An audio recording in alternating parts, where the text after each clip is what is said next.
ইরানে বিক্ষোভে নিরাপত্তা বাহিনীর শতাধিক সদস্য নিহত।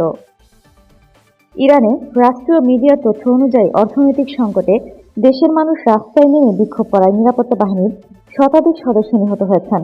পার্লামেন্ট স্পিকারের সতর্ক বার্তায় বলা হয়েছে, যদি যুক্তরাষ্ট্র ইরান আক্রমণ করে তাহলে যুক্তরাষ্ট্র ও ইসরায়েল হবে প্রতিশোধের লক্ষ্য। রাষ্ট্রীয় টেলিভিশন জানায়, ইস্পাহান প্রদেশে ৩০ জন পুলিশ ও নিরাপত্তা সদস্য এবং পশ্চিম ইরানের কেরমানশাহে আরও ৬ জন নিহত হয়েছেন।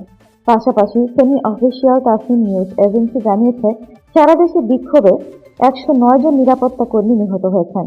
গোরস্তান প্রদেশের গোরগানে ইরানিয়ান রেড ক্রিসেন্টের একজন কর্মীও ভবন আক্রমণের সময় মারা গেছেন। মাশহাদে একটি মসজিদে অগ্নিসংযোগের খবরও আসে। আন্তরিক দপ্তরের তথ্য অনুযায়ী উদ্বেগজনক দাঙ্গা ক্রমশ কমছে। এদিকে অ্যাটর্নি জেনারেল সতর্ক করেছেন, যারা সহিংসতার সঙ্গে যুক্ত তারা মৃত্যুদণ্ডের মুখে পড়তে পারেন। শীর্ষ নিরাপত্তা কর্মকর্তা আলী লারিজানি শনিবার বলেন, কিছু বিক্ষোভকারী মানুষ হত্যা বা আগুন লাগাচ্ছে, যা আইএসআইএস এর মতো। তেহরান বিশ্ববিদ্যালয়ের শিক্ষাবিদ হাসান আহমদিয়ান আল জাজিরাকে বলেন, ২ সপ্তাহ আগে শুরু হওয়া বিক্ষোভ বৃহস্পতিবার সহিংস হয়ে ওঠে এবং এটি ইরানের সবচেয়ে ভীতিকর দিনগুলোর মধ্যে একটি।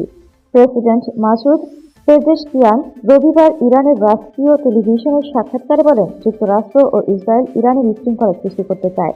তিনি ইরানিদের উদ্বেগ ও সন্ত্রাসীদের কাছ থেকে দূরে থাকার আহ্বান জানান।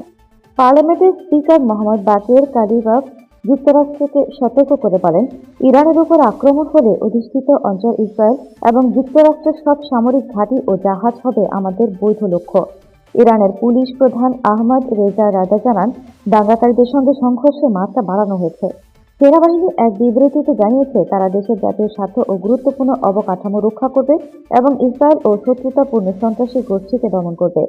মানবাধিকার সংস্থা রিপোর্ট করেছে, নিরাপত্তা বাহিনী কমপক্ষে ৫১ জন বিক্ষোভকারীকে হত্যা করেছে। এর মধ্যে ৯ জন শিশু এবং শত শত মানুষ আহত হয়েছে।